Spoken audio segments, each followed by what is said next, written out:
Magpainit na ako ng mantika at igisa ko na yung bawang.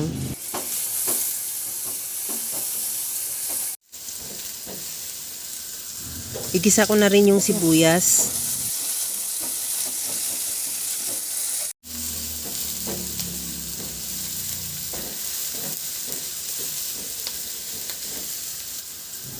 Ilagay ko na rin yung kamatis.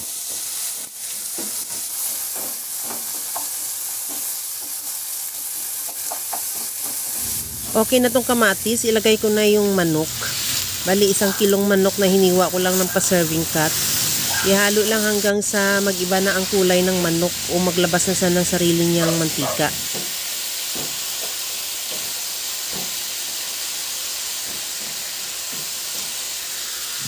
Timplahan ko na rin ng asin at paminta. Lagyan ko na rin ng oyster sauce.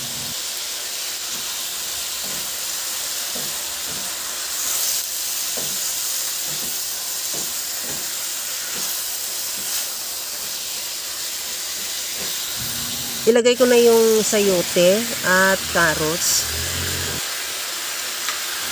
Hindi na ako maglagay dyan ng tubig dahil kusang nagtutubig yung ating manok at saka yung gulay. Maluluto na rin yun.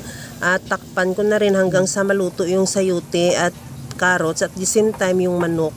Kagaya nito, nakikita mo na rin na nagkusa na siya nagsabaw. Mayroon na siyang maraming sabaw. At ilagay ko na rin yung siling green at repolyo.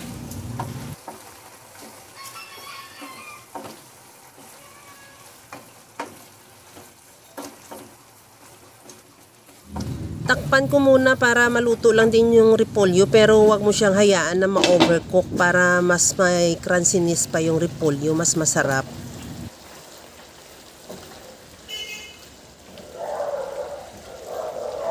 Tikman ko na rin kung okay na yung timpla niya. Maglagay ako ng liquid seasoning. Kahit anong seasoning available sa'yo pwede.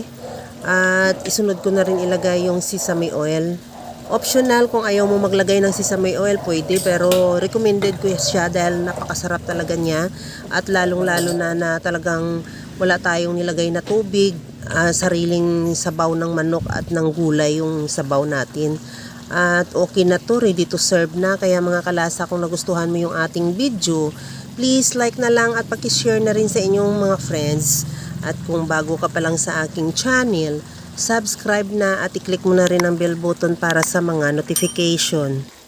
Okay na tong ating masarap na ulam na manok with sayote. Ready to serve na. Hanggang sa muli mga kalasa. Thank you for watching. Bye-bye!